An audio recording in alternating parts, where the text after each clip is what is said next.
My advice to you is understand the full topic, right? You are not optimizing for a keyword in AI. We have been trained to think about optimizing for one keyword. My number one advice is complete topic relevance. You can't just optimize for a keyword. You have to be the authority on that topic. You have to have all the other words and topics AI expects on that page, because when we get to the semantic space, right, it's query documents all plotted in space. And you don't have to just be relevant to that query, but what are the other words around that query, right? In that cluster, your document needs to be relevant for that stuff. According to today's guest, most SEOs are still optimizing like it's 2005, counting keywords, stacking H2 tags, obsessing over density metrics that search engines haven't cared for in years. But the truth is, Google and AI don't work that way anymore. They think in vectors, not words. My guest for this episode is Ryan Jones, who runs the SEO practice at Razorfish and created the semantic SEO tool SERPrecon, which evaluates websites the way search engines actually work. Ryan dove deep into the Yandex and Google source code leaks and used that knowledge to build a tool that evaluates websites using the same technologies that are powering modern search. In our conversation, we discuss why the SEO industry must evolve beyond lexical tactics and embrace semantic relevance. Ryan breaks down vector space, third-party consensus for Google Knowledge Panels, and how to reverse engineer Google AI overview citations using passage BERT. He shares his Reddit strategy, explains the flaws in traditional keyword optimization, and demonstrates how SERPrecon scores title tags using Yandex's exact logic from their source code leak. Stay tuned and you'll shift how you think about SEO, giving you a competitive edge in an AI-driven search world. So without any further ado, on with the show. Ryan, it's so great to have you on the show. Oh, it's great to be back. I haven't seen you in a little bit since we did some conferences together maybe a couple of years ago. So thank you for having me. Yeah. So you've been on the conference circuit for a while. We've been both presenters at like PubCon and other SEO conferences over the years. Is the conference circuit still a thing for you, or have you kind of retired from that? It is. I'm choosing less and less. I did 2 keynotes this year, back to back. I keynoted a PubCon and a State of Search, so I was really excited about that. To get that call to be the main stage speaker. Actually 3 if you count a couple panel keynotes. But it's still doing it. Still, it's not as big as it used to be, right? It's as we all get older, it's tougher to find time. But I still love conferences. They kind of energize and re-energize my passion for SEO. Every time I start to feel a little burnout, I just go speak at a conference and talk to all the people about what they're doing, and that energy and passion just comes back to me. Yeah. So how did you end up writing coding an SEO tool that's kind of that's a big deal. Like you're going against the SEMrush's and Ahrefs of the world and so forth. And so, yeah, what inspired you to do that? It's not like everybody sets out and like, I want to make an SEO tool, but I don't know if everybody remembers the Google leak that came out, or before that, the Yandex leak. And honestly, I don't think the industry paid enough attention to that. Yandex leaked their entire source code. And it was a couple versions old, but the entire source code of the search engine leaked. And it was all C++, which I took in college 20 some years ago. So I had to remember it. But I was working with Mike King on that. We had our own little repository set up, and we created our own, functional prototypes and like documentation, and analyzed the hell out of this code. And as we were analyzing the code and then the Google leak hit, I was like, search engines don't really work like the industry thinks they work. Like the industry had this model of how a search engine works. It's mostly lexical of, words on page, or, if my competitor has 3 H2s and I had a 4th one, that'll help me rank higher, right? Like that's counting the number of H2 tags. And people had this model of search engines. And when we looked at the actual code, it's like, nope, it's all vectors and machine learning. Like that's what it is, right? There's a little bit of lexical components in there still, right? You're never going to get away from it. But we hadn't evolved our model of how search engines work. And so as we were looking through it, I'm like, I wonder if we could code something to replicate how this works. Like, let me see if I can take the learnings from Yandex. And in some cases, I actually took, actual, not code, right? Because I did everything in Python, but like logic and weights and values sometimes, originally. I've tweaked them since. But um, how do I recode something? Can I take any learnings from this and code it so that I can get some insights and measure my own content this way and see how it scores the way they're scoring it? And it became useful. I started doing it on the side, and I started using it for client work and and my own websites on the side. And I was like, huh, this stuff's working. It's ranking. It's the insights here are correlated.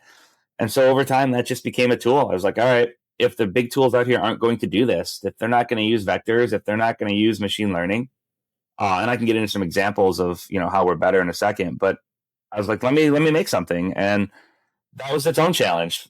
Finding a partner to help me with all the front end stuff, because I'm great back end dev. I can do everything in Python, but I terrible at JavaScript. So it's been a challenge, but it's fun, right?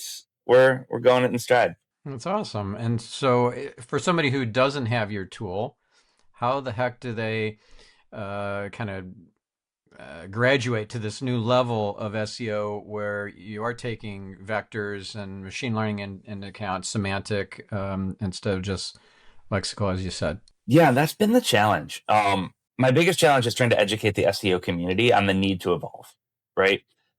Like we were joking earlier, Google open sourced BERT 6 years ago now.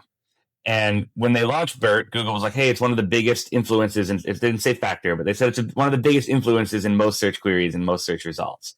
And it's been open source for years, and no tool out there uses it. And to me, Google says this is one of the biggest factors in query, not factors, biggest influences in queries. I'll parse my words like Google does, but it's one of the biggest things influencing queries and results. And every tool out there to look at it and be like, yeah, we don't need to look at that. We don't need to put that in our tool. To me, it just made no sense. And so like I put it everywhere, right? Like SERPrecon can analyze your content, and then it uses key BERT, passage BERT, all the variations of BERT to say, hey, here's the most relevant topics I pulled out of this page or this paragraph, right? Here's the most relevant phrases that I think this page is about. And if you analyze your competitors in that way, you can increase your rankings. Look at the most topics that Google's surfacing in search results. Look at the topics AI is citing, and analyze stuff using the way Google does it, using the way Yandex does it. But it's been hard to educate because SEOs are still stuck on keyword density or counting H2 tags or things like that, where there is no keyword density in the Yandex code leak or the Google code leak. It's not a thing they're looking at. They don't care. There is BM25, which kind of takes into account TF-IDF and keyword density and that stuff. And guess what? SERPrecon does that for you too, right? But we have to evolve our models and methods to work the way search engines works. And I found the appetite isn't there. We as an industry have to evolve and do a lot of teaching as to understanding how a search engine works, because I think there's a lot of SEOs that get it, but overall, the majority of SEOs are still stuck in this 2005 model of the search engine. So let's actually get really kind of boots on the ground here and show for our viewer, because our listener won't be able to see this, of course, but the viewer, how do they use your tool? How do they pull up their client or their employer's stuff in your tool and apply all the magical algorithms and things to improve the SEO of the site? Yeah, let's do it.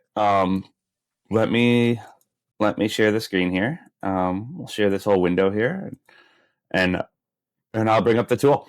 So this is SERPrecon. I've run a report here for the word Semantic SEO tool in Detroit, where I'm located. You can pick any location you want. I ran this today.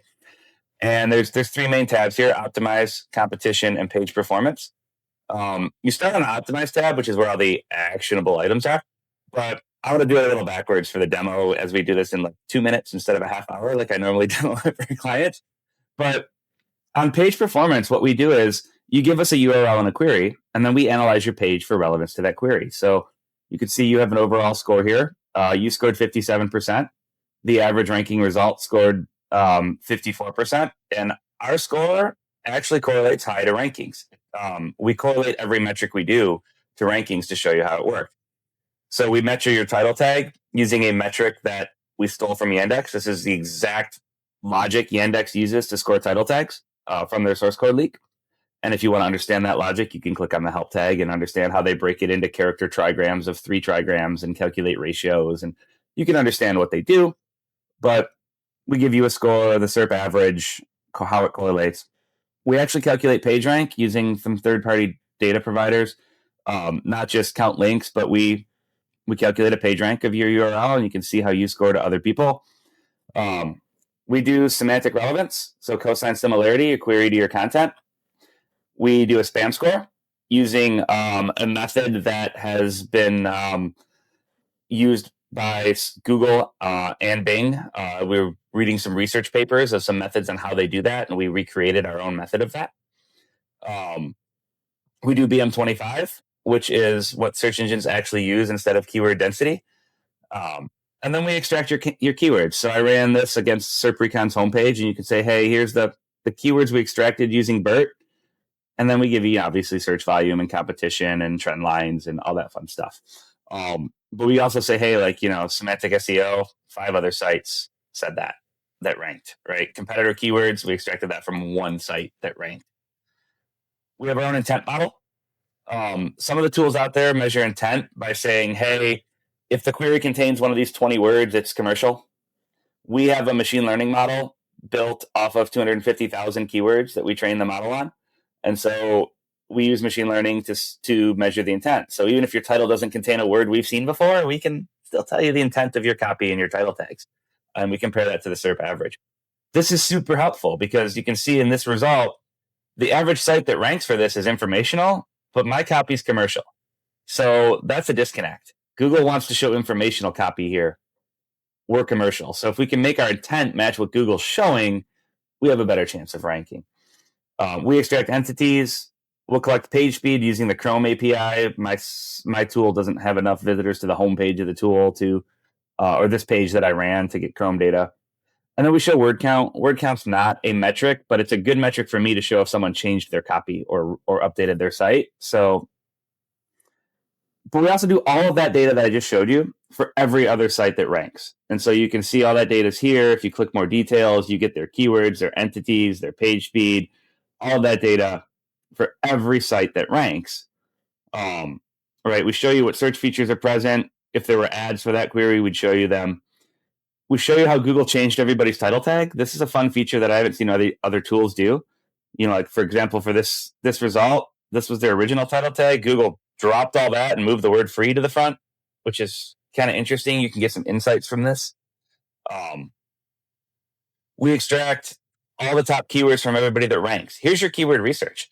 Forget historical volumes of like, hey, a bunch of people did this search, right? When COVID hit, we learned real quick, the future does not resemble the past. People are searching completely different. AI, same thing. When AI hit, people searched completely different. So here's your keyword research, and you can just grab this and get, hundreds and hundreds of keywords with all their keyword volumes, export it to Excel. These are keywords extracted from Google's BERT algorithm from all of your competitors. There is no more valuable keyword research than this. It's from their copy on their website. We even break it down into bigrams for you, the most common recurring 2-word phrases across all those competitors. And then we show you questions and searches if they showed up in the search results and whatnot. But the real magic is the optimize tab, because we give you actionable tips to improve your relevance and tell you, like, hey, change your title tag to one of these. It's based on everybody else that ranks. It's based on all that keyword research that we got. And you can, check off what you've done in here if you want to. We give you a markdown editor of your content. So this is your copy from your page, and you can edit it.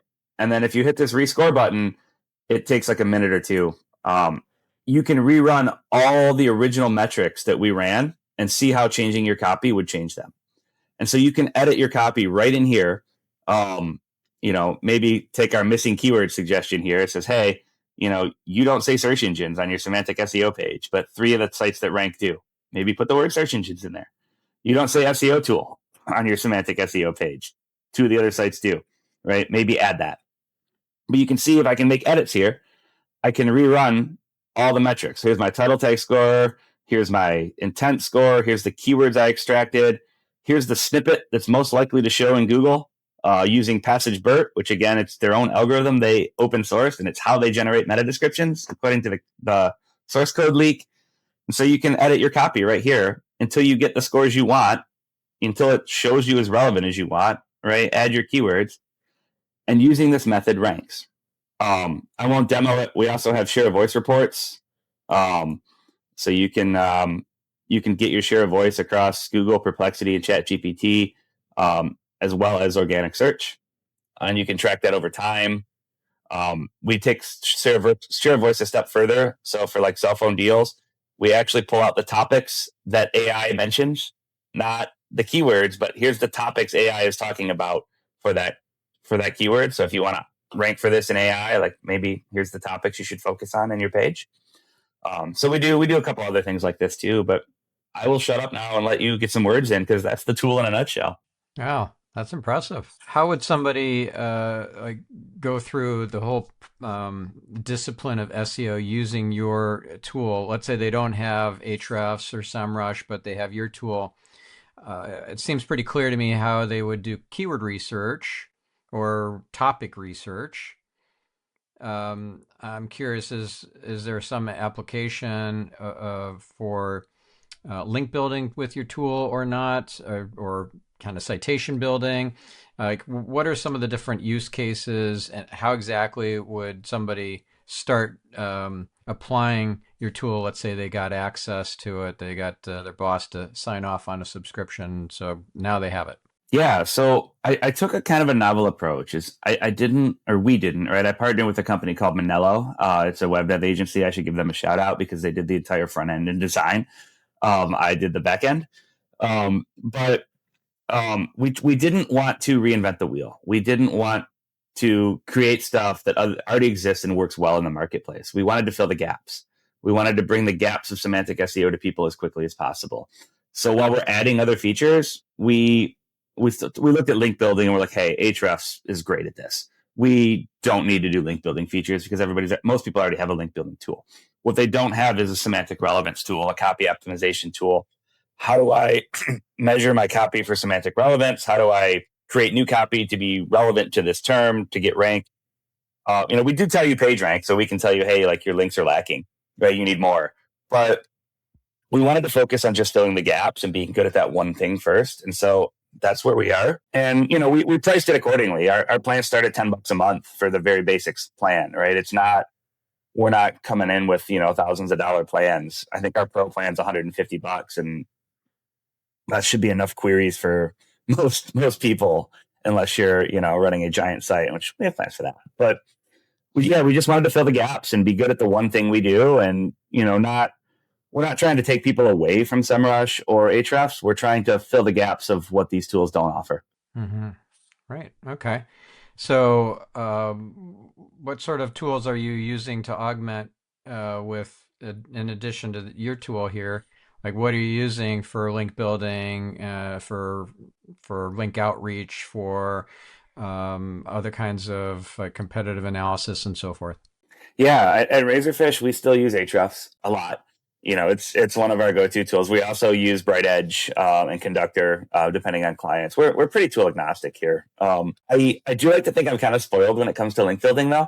It's what I love most about working with Fortune 500 companies. Like an auto company, we just put out a new car, and I get 1 million links from news articles about the new car we put out. So, like, I don't have to do link building, right? We have a consumer electronics company that launched a new phone recently, right? Every tech blog in the world is talking about that phone. So yeah, we don't really have to do links. So with other companies, it gets a little more creative. But my biggest source of link building is just do newsworthy stuff. And it doesn't matter if you're a plumber or if you're a local restaurant. You can still do cool, interesting stuff that people want to talk about. It gets a little harder, right? But you can still do it, right? Like if you're a plumber, right, you see all kinds of disgusting stuff. Start blogging about that or putting it on Instagram, right? That's going to get links. You don't have to, hey, dude, reach out to people and beg them to link to your plumbing site. So it's hard work though, but it's real marketing. And honestly, that's where the industry's going. I kind of got a little off topic on tools here, but that's where the industry is going these days. We have to be real marketers. We have to evolve from tips and tricks and tactics to game and algorithm.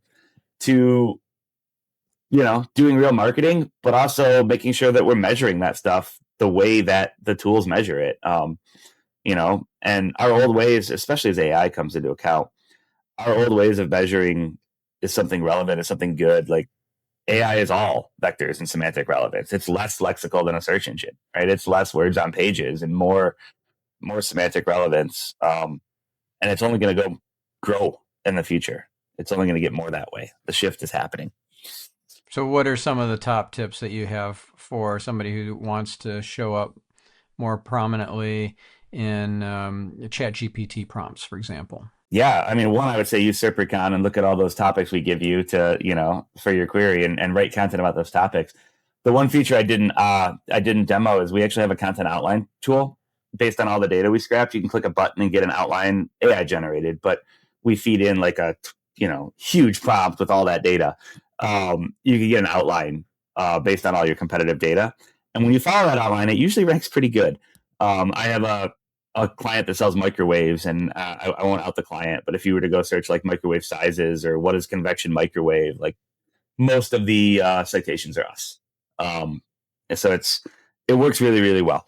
And so my advice to you is understand the full topic, right? You are not optimizing for a keyword in AI. We have been trained to think about optimizing for one keyword, but every AI search, unless it's a simple search, like, I had a client come to me and they're like, hey, I lost all my traffic. And I looked at their keywords and like their number one search is how old is Jenna Ortega? Like, yeah, that's not coming back. AI knows that. Like, it doesn't even need to go to Google to get that number. Like, it just knows it, right? You're not getting that traffic back. Like, take a different topic. But my number one advice is complete topic relevance. Like, you can't just optimize for a keyword. You have to be the authority on that topic. You have to have all the other words and topics AI expects on that page, because when we get to the semantic space, right, it's query documents all plotted in space. And you don't have to just be relevant to that query, but what are the other words around that query, right? In that cluster, your document needs to be relevant for that stuff. So expand the topic and be relevant for everything in the topic, which goes back to understanding user intent. What are people that search that looking for, right? You can't just say that, repeat that keyword a bunch of times. You got to have the other information they're looking for around that keyword. And that changes over time. So it's not super easy, but it's definitely doable. It's definitely still reverse engineerable to see, what kind of topics AI is looking at, and then just go after it. Yeah. Do you have actually, could you show, you said you didn't demo that part of your tool, but could you show it? I think I can. Yes. Let me hit the share screen again. Yeah, let's go to let's just go back to a SERP report in here. We'll go to Semantic SEO, and we will go to where did I hide it? Yep, right here. Generate content outline, and we will generate that content outline. It takes a couple seconds, and then you can say this is based on all the data. So it's actually a pretty good outline. It says, hey, if you want to write for semantic SEO, do an explanation of it, importance of it in SEO strategy. What is semantic search? Key differences between traditional SEO and semantic SEO. We just talked about that. Right? How to identify semantic keywords. Give some examples. Right? Is structured data important for semantic SEO? You should talk about that. Right? So it's a pretty good outline, and that's based on all the keywords and all the entities and even the intents and title tags. Like every piece of data we pulled from every site that ranks in here, every piece of their data feeds into that. All these keywords, entities feeds into that prompt for the outline. So, one of my pet peeves is a lot of tools out there. Whoa. One of my pet peeves is a lot of tools out there are just asking AI the answers, right? And everybody can do that. So it's all about what data you feed into AI if you're going to use AI for tools. Yeah, cool. So, what about getting a Google Knowledge Panel? Let's say that a client wants a knowledge panel and they don't have one yet. Do you have besides like a Wikipedia article, which they might not be considered notable enough for that? Let's say they're not. What's the advice you would give to somebody who wants to get a knowledge panel, but they're not notable enough for Wikipedia? Yeah, I mean, the proper advice, or the advice that Google would give, is become notable enough, right? But Yeah, how real do you helpful. become notable enough, right? Right. But how do you become notable enough? It's all about third party consensus. I'll give a related example. I just had a client. I'm gonna make up a product here, and so I don't give away the client. We'll just go cars. They said, hey, when I search best SUV, why are we not showing up? And again, this is not an SUV client. I'm making up a product here to not give them away. But I went to the client. I was like, because nobody on the internet says you're the best SUV, right? I go to any of the car magazines or blogs or consumer reports. Not one of them is saying you're the best. So if you want to show up for the best, maybe get other people to say you're the best, right? Or be the best. And how does that relate to knowledge graphs? It's third party consensus, right? What are the other sites saying about you? What is the rest of the internet saying about you? And that goes to ranking in AI too. Lots of people are spamming Reddit right now because everything loves Reddit. Why does everything love Reddit? Because they have a huge human moderator system that makes it hard to spam. So, if it stays on Reddit, it's probably not spam. They'll trust it, but you have to get the rest of the internet um, to verify what you want it to be. That goes to knowledge graphs. It goes to ranking in AI.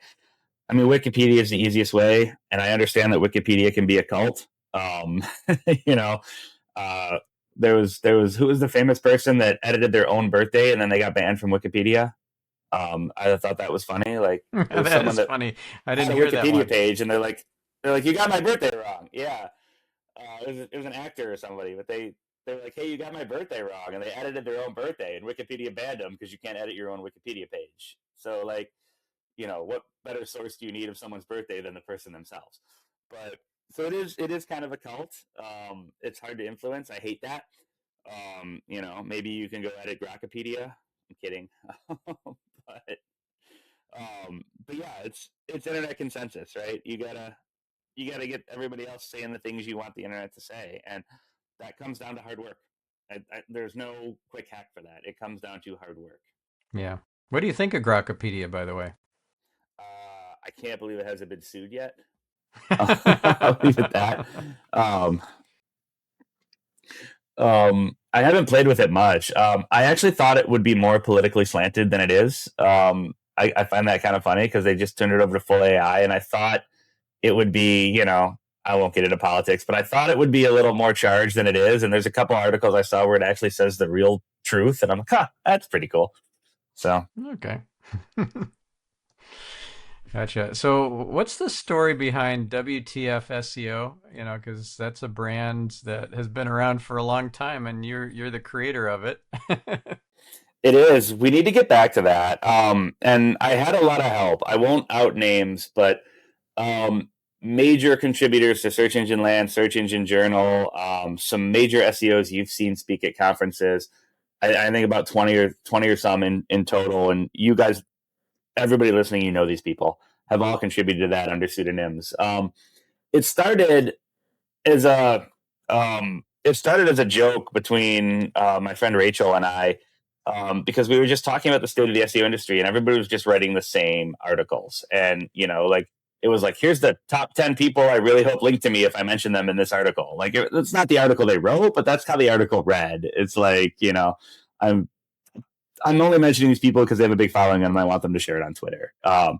Or this is like a press release disguised as an article, or it was all just the same crap a lot of sites were writing, and so we wanted to make fun of the crap that the people were writing, and do it in an obvious way. And so we started a satire blog called WTF SEO, and it got pretty popular. I regret that I haven't written an article for it in over a year. um, I take that as a good thing for the SEO industry. I feel like we're putting less crap out there lately. So I've had less stuff to make fun of because the industry is publishing less crap. Um, and I've had less people reach out to want to write for it. But there's still some really really good articles out there. Like my favorite is our SEO is dead article. We had an evergreen SEO is dead because it feels like every 3 months, The Verge or I think the first ever one was Jason Calacanis way back in the day when Google punished Mahalo was like the first notable SEO is dead article. So I think we make fun of him in there, but just funny because I actually met him back then, and he's he um, still does make it fun of. But we put an evergreen SEO is dead article because we're like, instead of doing it every 6 months, we're just gonna put an evergreen one. And we have some really really funny articles on there still if you look through the archives and whatnot. But yeah, I feel like the SEO industry is doing a much better job. There's a lot less stuff to make fun of lately, and I think that's a good thing. Yeah. So what happens if uh, the answer engines, LLMs, start using your satire articles as real content and start citing how SEO really is dead? Look at the evidence here on WTF SEO. Oh, I really, really hope they do. I really hope they do. And we've done some fake algorithms too. Like when Google did Rank Brain, we put in Rank Heart, which was, instead of logic was all feelings. And it was, yeah, there's some pretty funny quotes in there.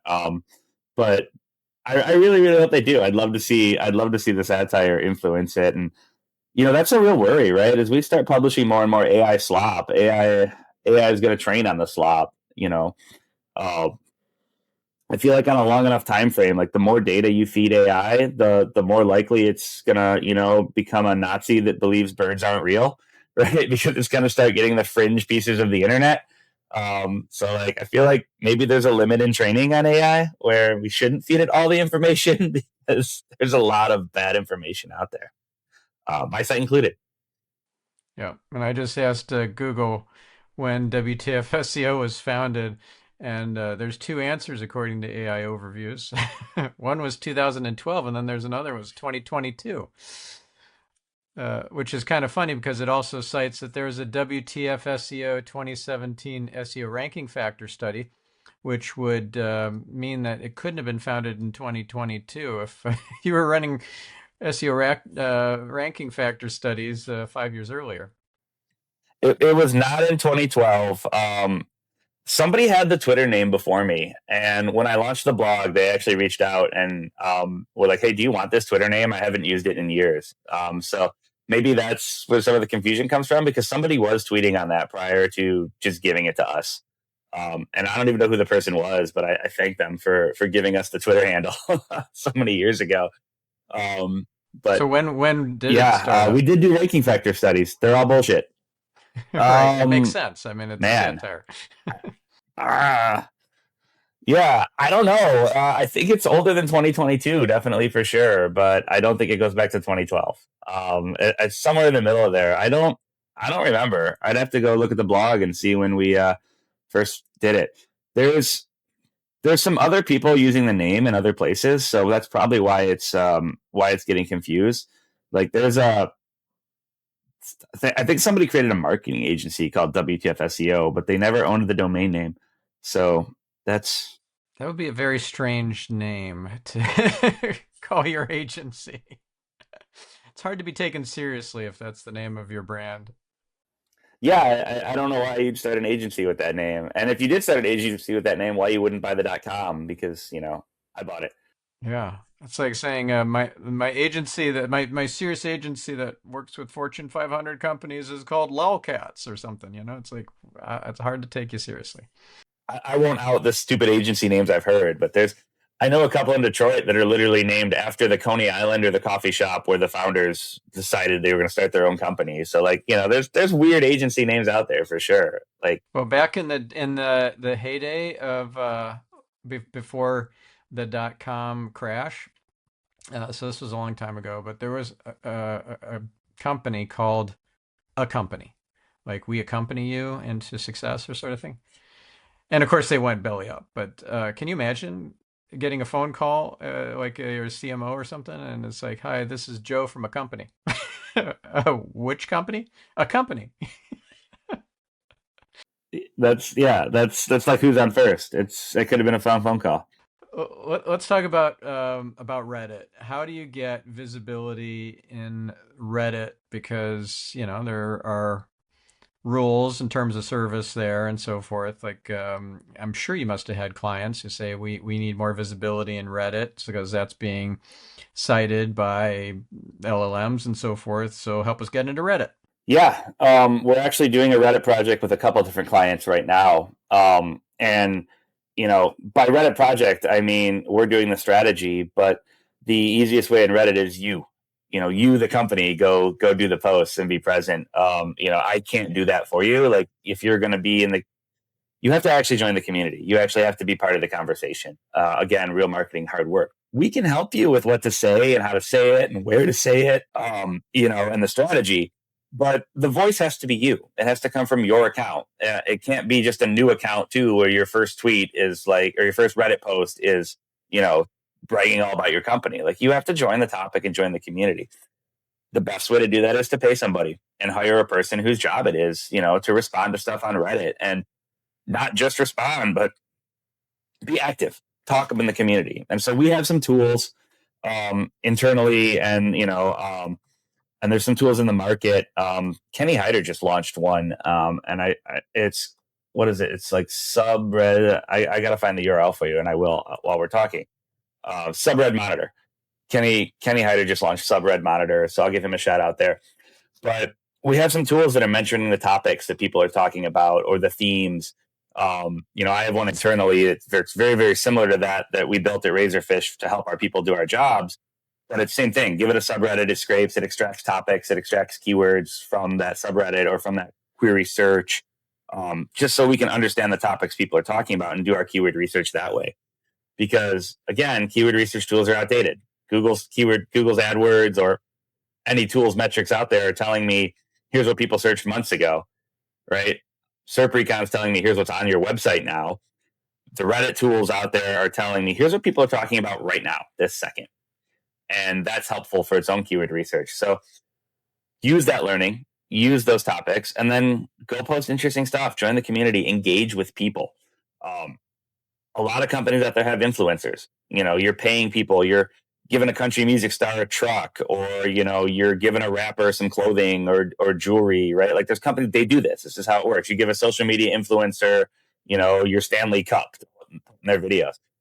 If you're paying these people, get them on Reddit talking about stuff. Get them joining the communities too. You already have all these influencers on staff. Give them the talking points, give them the topics, and tell them, hey, go be you on this Reddit board. But talk about this stuff. That's how you influence Reddit, because it's genuine, it's authentic, and it's still steered toward what you want to steer it toward. Yeah. Are you active on Reddit yourself? But it costs money. I am. I'm active in a lot of the SEO communities, and then some weird niche stuff. Like I'm real big on the Curse of Oak Island, which, again, if they found Templar treasure, it wouldn't be in season 13 at 10 p.m. on History Channel. I'm sure they'd tell us, we'd know. So I don't know why I watch that show. It's like finding Bigfoot, right? Like if they find him, they're not going to wait till Animal Planet's Thursday night special to let us know they found Bigfoot. But I like talking in that community board. I'm really big on that Penn and Teller Fool Us show, where like people try to figure out magicians' tricks. To me, I'm not a magician by any means, but I like using my creative brain to try to figure out how they did stuff. So there's a whole bunch of weird subreddits I'm into, but mostly SEO stuff. Gotcha. Okay. Cornhole. I play way too much cornhole, so I'm involved in those Reddits. But I don't even know what cornhole is. It's the bag toss game, with the board with the hole in it and the bean bags. I'm top 20 in the state of Michigan right now in cornhole. I play way too much. I'll leave it at that. Wow. Is there like an Olympics sport for that or something? They're trying. There's no Olympics yet, but hopefully one day. Oh, funny. Cool. So why don't we switch gears to get really, really geeky and talk about some of the terminology and some of the kind of science behind things, such as, let's start with, let's say, cosine similarity, because I saw that in one of the screens on your tool demo. Can you explain that and what that means for somebody who's maybe not like a super SEO geek? Yeah.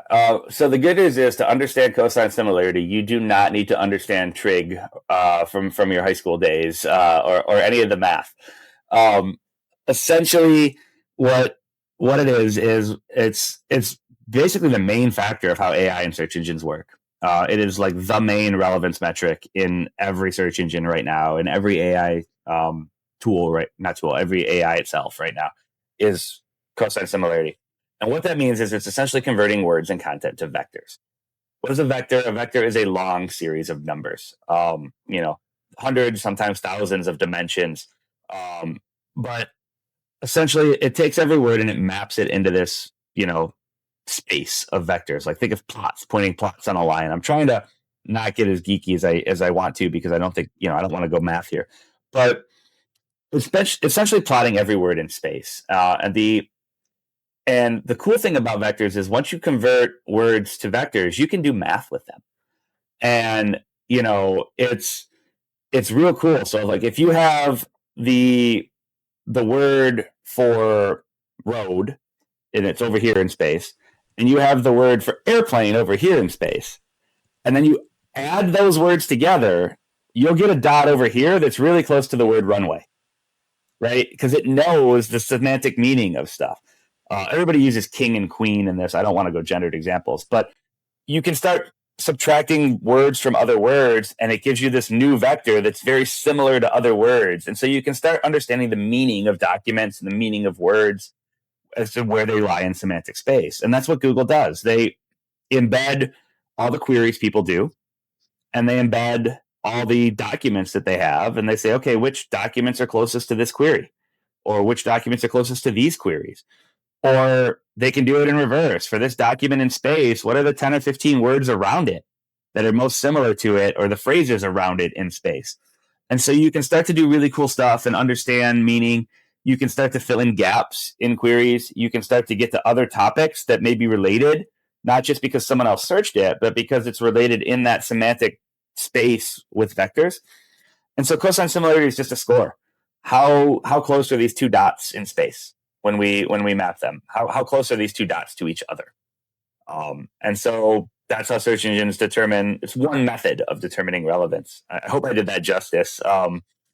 I just did a bunch of diagrams actually for Jenny Hallis's new book that's out on Amazon. So if you look at her book, most of the vector diagrams I generated for her. She gave me a shout out, so thank you. But that's how search engines work, and we as marketers, we're still stuck in the, well, my page says this word 19 times and the other page says it 12, so I should be more relevant. Well, that doesn't matter in vector space at all. It's not how it works. So we got to update our model. And there's a whole bunch of good learning resources out there. I won't link to them, but there's, I recommend taking the time and, doing a quick refresher on some of this stuff, because it can be a very valuable SEO skill. Gotcha. Okay. So you mentioned that you like to code and you did all the back end stuff for your tool.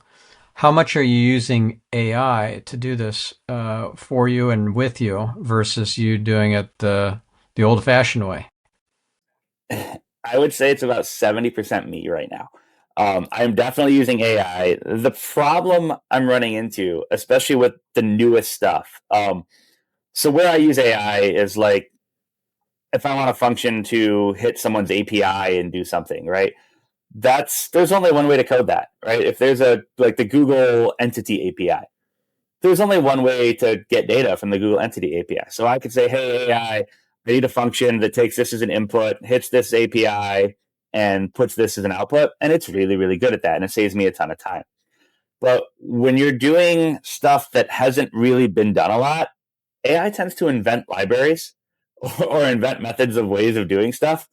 And so, when it comes to like computing and some of the stuff like BM25 is a really known metric. There's tons of Python libraries out there that do it, so it's really easy to do. But the machine learning stuff for our intent models, I had to code that because AI just didn't know how to do it. It invented stuff that didn't make any sense when I looked at the code. So I'm using it for the basic stuff, and you have to be really, really specific. You have to like give it a function prototype and be like, here's how this function should work.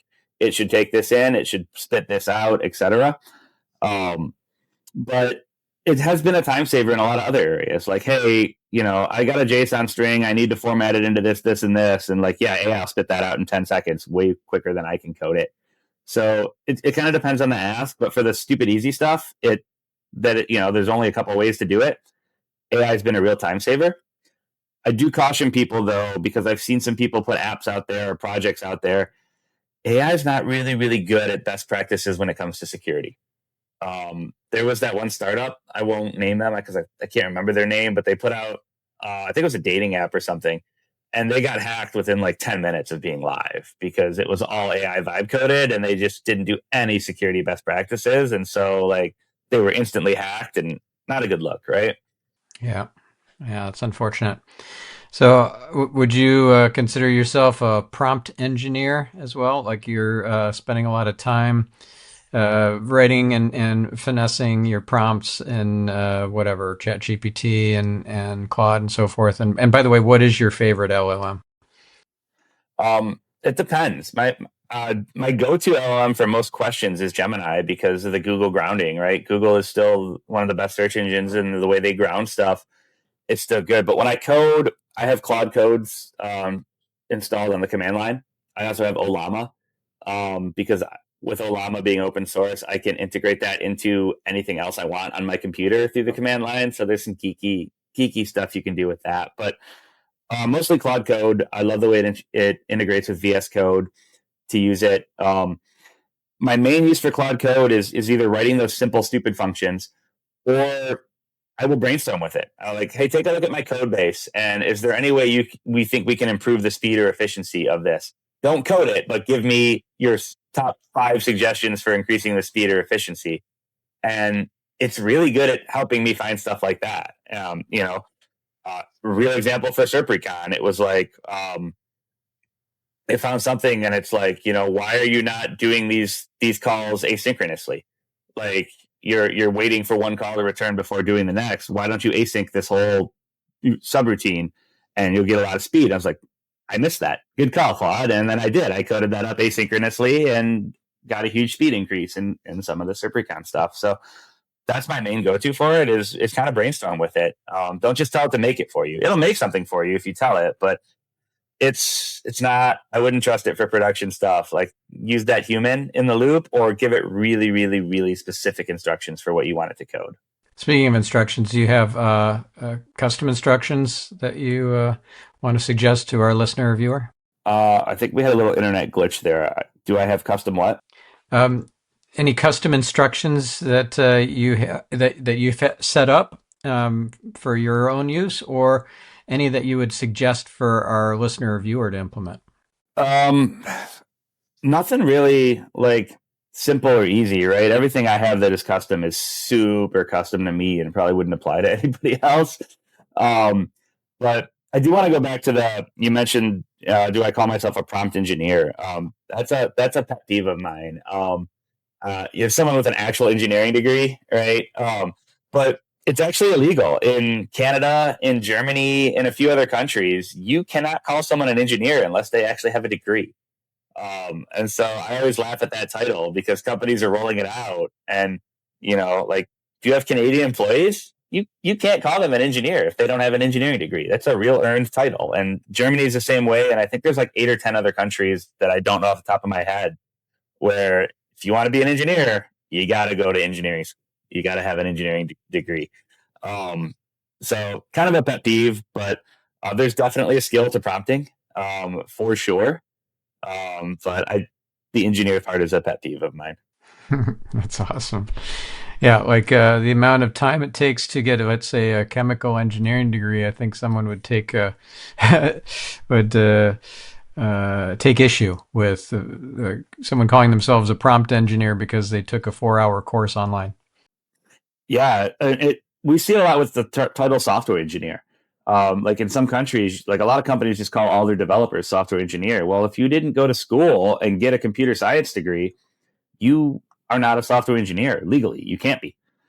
And so I've actually worked at a company in the past where they had to change all their titles once they started branching out of the US and hiring people in other countries. It's kind of funny. Yeah, wow. Okay, so I know we're getting close to time here. So what would be a few of your best tips and tricks for SEO and AEO that we haven't already talked about, or just maybe even life hacks? Yeah.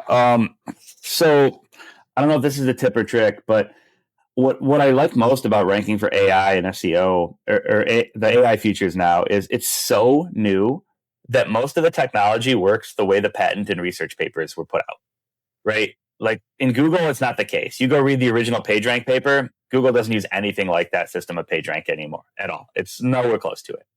But all the AI research, it's so new that the actual systems still work the way the research papers were written. And there's a lot of information we can glean in the research papers as to far as like how does query fan out work, or how does AI citations work.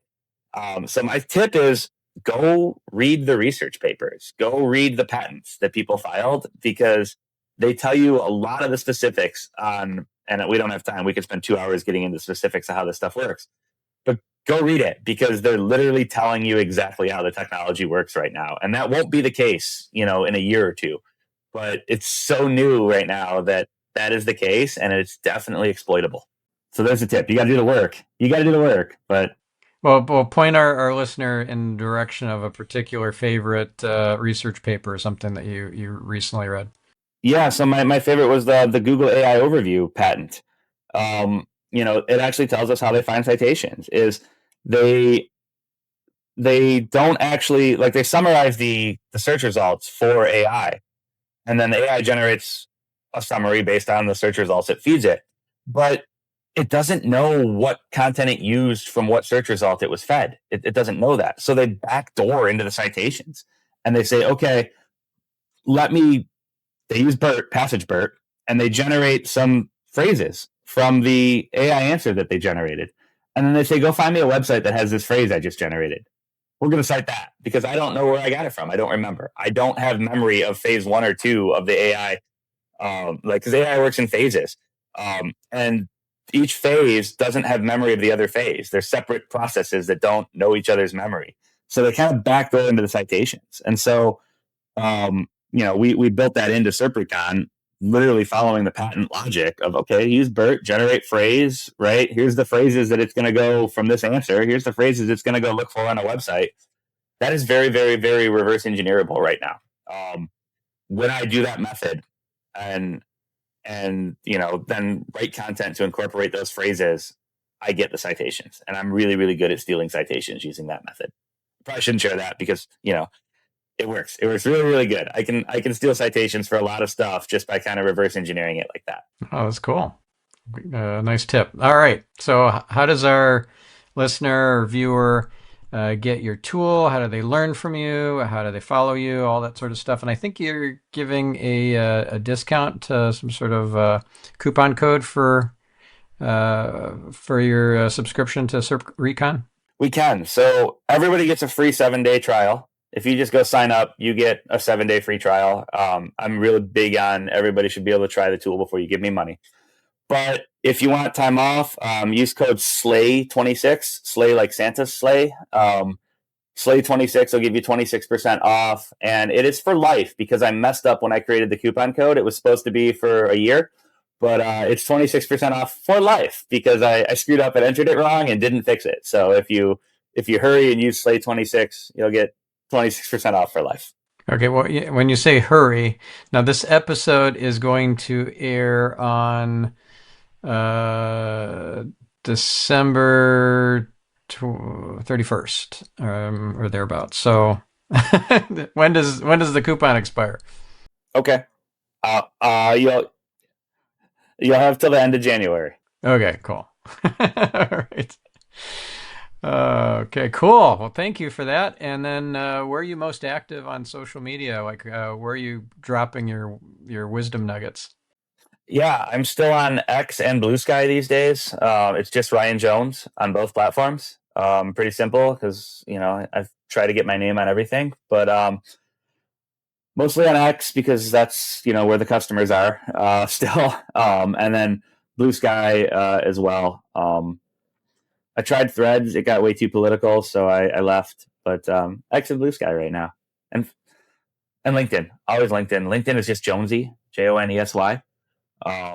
If you want my more professional posts, if you want my snark and fun takes, that's X and Blue Sky. But the professional stuff is all on LinkedIn. Awesome. All right. Well, thank you, Ryan. This was a lot of fun and a lot of ninja stuff you're working on. And thank you for sharing what you're up to and all how it applies to the SEO practitioner and how they can do a better job with their clients and their employers. Thank you so much for having me, man. It's been fun. Thank you, listener. Thank you, viewer. Catch you in the next episode. I'm your host, Stephan Spencer, signing off. If you want to hear more cutting-edge SEO tactics and you want to hear about the future of search, then I recommend episode 458 with Rand Fishkin, episode 525 with Eric Enge, and episode 530 with Mark Williams Cook. Also, I invite you to check out the show notes, transcript, action-based checklist, and all the URLs mentioned in this interview with Ryan Jones at marketingspeak.com/534. If you enjoyed this conversation, please share this episode and, more importantly, the entire show, Marketing Speak, with a friend. It'll really help this podcast grow in reach and impact. Thank you.